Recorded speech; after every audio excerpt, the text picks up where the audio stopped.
Assalamualaikum warahmatullahi wabarakatuh. Selamat pagi untuk kamu yang sedang menyaksikan video pembelajaran ini. Kembali lagi ke channel YouTube Junaidi Fayat. Kali ini kita akan membahas pembelajaran 3, subtema 1 dari tema 7. Adapun pembelajaran yang akan kita pelajari pada video ini adalah 3 materi, yaitu menemukan kosakata baku dan kata serapan pada bacaan. Ini bersumber pada muatan bahasa Indonesia. Kemudian yang kedua materinya adalah perlawanan bangsa Indonesia terhadap penjajah.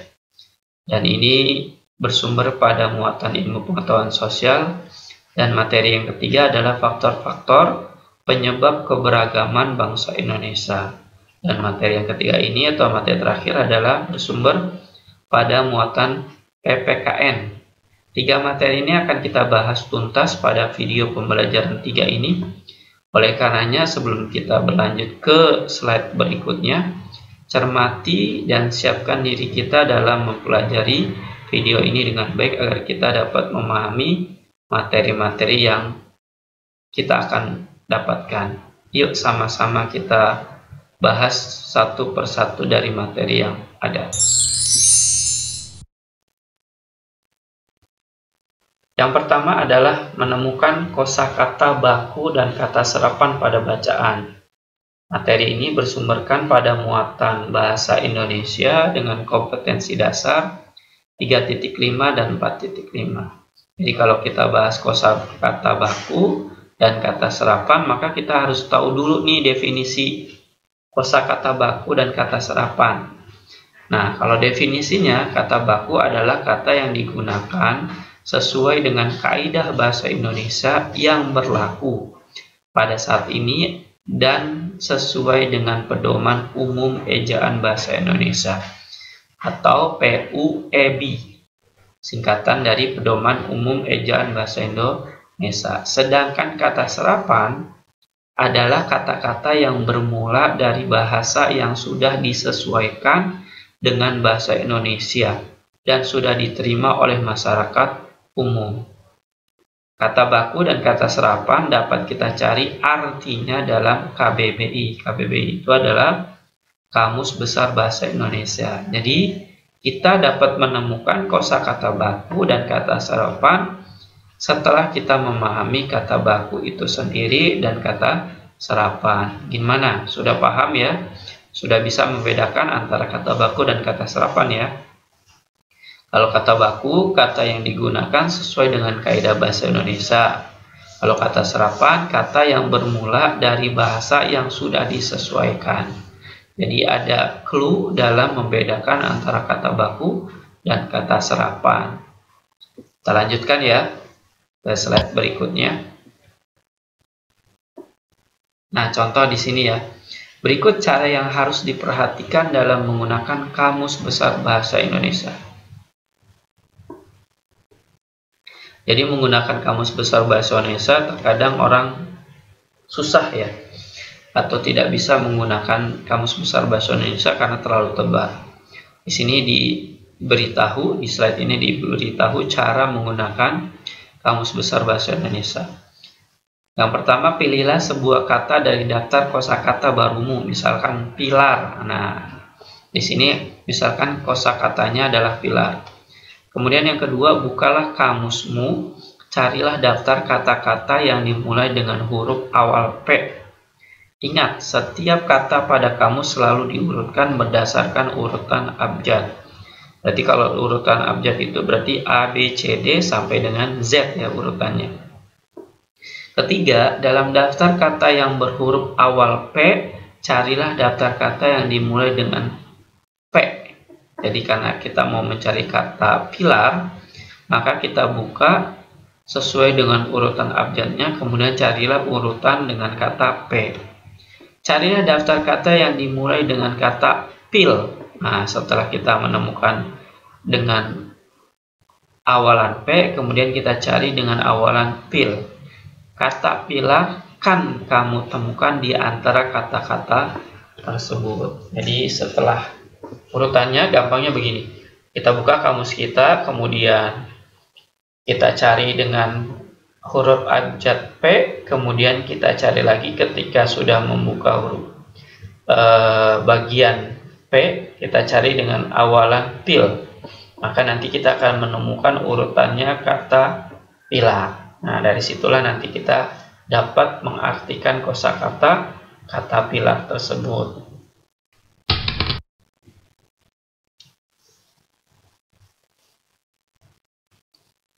Kita lanjutkan pada materi kedua, yaitu perlawanan bangsa Indonesia terhadap penjajah. Nah, perlawanan bangsa Indonesia terhadap penjajah ini merupakan muatan ilmu pengetahuan sosial dengan kompetensi dasar 3.4 dan 4.4, di mana materinya tadi ya, melawan penjajah atau perlawanan bangsa Indonesia terhadap penjajah. Berikut beberapa perlawanan yang dilakukan rakyat Indonesia. 1. Perjuangan rakyat Maluku. Nah, Maluku itu adalah daerah di mana pertama didatangkan oleh para penjajah. Ya, di sini ada penjajahnya Portugis dan Spanyol. Pada tahun 1533, Sultan Ternate menyerukan perlawanan untuk mengusir bangsa Portugis yang berkhianat kepada kerajaan Ternate dengan memonopoli rempah-rempah. Jadi kan awalnya diterima, kemudian karena serakah, maka bangsa Portugis akhirnya dilawan dengan perlawanan rakyatnya oleh rakyat Maluku sendiri dan dipimpin oleh Sultan Ternate. Kemudian perlawanan kedua terjadi pada tahun 1570, yaitu perlawanan tersebut dipimpin oleh Sultan Babullah disebabkan oleh tewasnya Sultan Khairun. Portugis menyerah dan meninggalkan Maluku pada tahun 1575. Jadi dari 33 sampai 75, akhirnya Portugis menyerah dan meninggalkan Maluku karena kalah ya posisinya ya. Selanjutnya perlawanan atau perjuangan rakyat Sumatera. Pertama di Aceh. Di Aceh perlawanan dipimpin oleh Teku Cikditiro, Panglima Polim, Teku Umar, dan Cuk Nyadin. Nah, Cuk Nyadin ini adalah pahlawan yang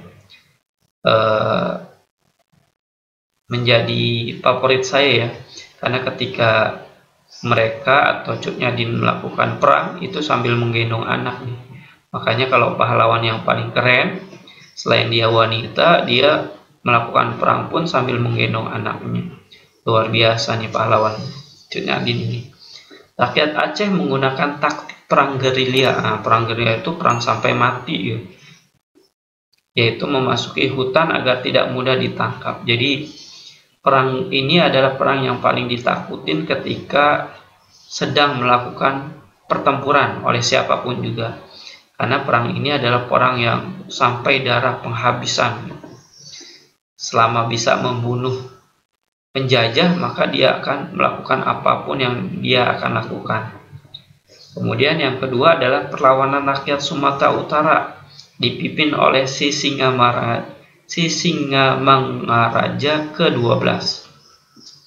Penyebabnya adalah Belanda ingin menguasai Tapanuli. Nah, ini adalah kedua perlawanan yang ada di Sumatera. Kemudian yang ketiga, di Sumatera Barat, perlawanan dipimpin oleh Tuanku Imam Bonjol. Penyebabnya adalah politik adu domba Belanda terhadap kaum adat dan kaum padri.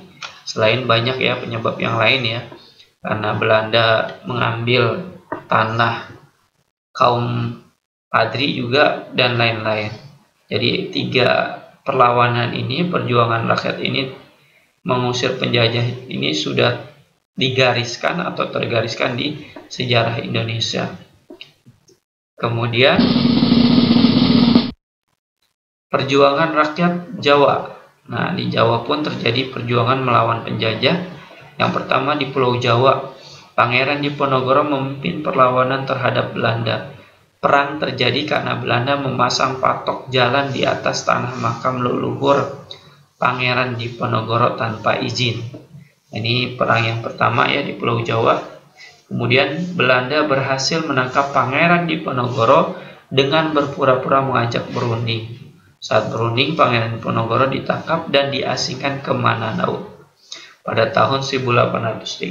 Karena saking liciknya nih, nggak bisa melawan, akhirnya menggunakan taktik licik berunding, tiba-tiba ditangkap oleh Belanda. Ini adalah contoh perjuangan rakyat Pulau Jawa. Kita lanjut ke next slide berikutnya. Perjuangan rakyat Bali. Nah, kalau tadi sudah di Maluku, di Aceh, di Sumatera Utara, Sumatera Barat, di Jawa, kemudian kita beralih ke Bali. Sikap Belanda yang melanggar hukum tawan karang menjadi penyebab perlawanan rakyat Maluku. Perlawanan dipimpin oleh I Gusti Ketut Jelantik di sekitar Benteng Jagaraga, sehingga disebut Perang Puputan Jagaraga. Terjadi pada tahun 1846 sampai 1849. Perlawanan berakhir ketika Belanda dapat menguasai Benteng Jagaraga. Jadi ini adalah perjuangan rakyat Bali yang mereka lakukan untuk mengusir penjajah, dan penjajahnya adalah penjajah Belanda. Sama kayak seperti Aceh, Sumatera Utara, Sumatera Barat, kemudian Pulau Jawa, mengusir penjajah Belanda. Kemudian kita lanjut ke slide berikutnya. Perjuangan rakyat Kalimantan Selatan. Dipimpin oleh Pangeran Antasari, perlawanan rakyat Kalimantan Selatan. Penyebab perlawanan adalah sikap Belanda yang berusaha menguasai kerajaan Banjar. Belanda juga memonopoli perdagangan dan mencampuri urusan kerajaan. Jadi karena menguasai kerajaan, kemudian mencampuri urusan kerajaan.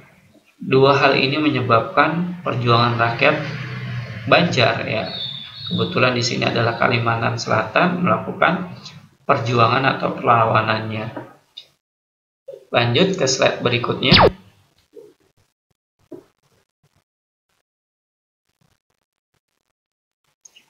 Di slide yang ketiga, ya, di materi ini adalah bermuatan PPKN dengan kompetensi 3.3 dan 4.3, di mana yang akan kita bahas materinya adalah faktor-faktor penyebab keberagaman bangsa Indonesia.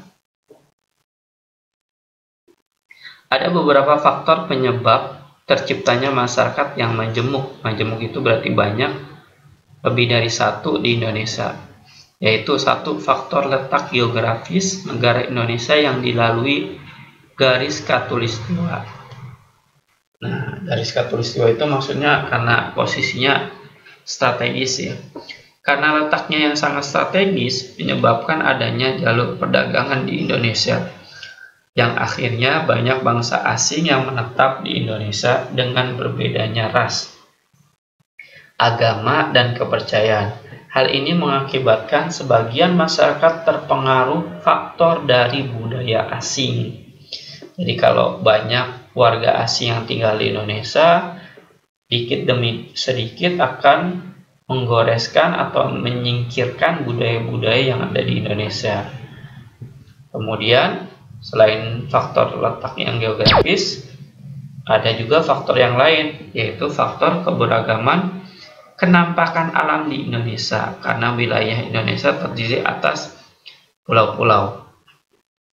Dengan adanya beribu-ribu pulau yang terpisah-pisah, maka setiap penduduk di pulau yang satu dengan pulau lainnya memiliki adat istiadat, budaya, suku, dan ras yang saling berbeda-beda. Hal ini juga menyebabkan Indonesia terdiri dari beragam budaya, suku, dan ras di wilayah Indonesia. Selain letak yang strategis, kemudian faktor yang lain adalah faktor karena Indonesia kenampakan alamnya berupa berpulau-pulau, beribu-ribu bahkan, ya, karena Indonesia kurang lebih ada 17.000 pulau. Ini menyebabkan juga Indonesia memiliki keberagaman dalam adat dan istiadat, atau suku budayanya pun berbeda. Kita lanjutkan.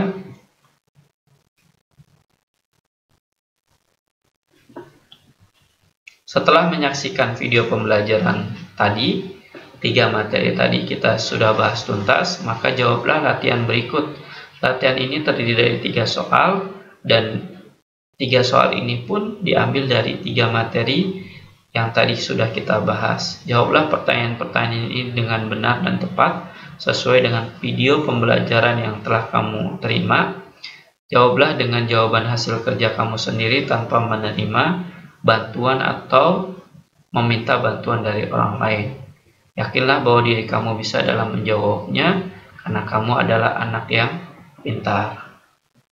Kerjakan sesuai dengan perintah Bapak dan Ibu guru kamu. Demikianlah pembahasan pembelajaran 3 subtema 1 dari tema 7 yang dapat saya berikan. Semoga bertambah ilmu pengetahuan kamu dan bertambah wawasan kamu dalam pembelajaran 3 tersebut. Terima kasih telah menyaksikan video pembelajaran saya.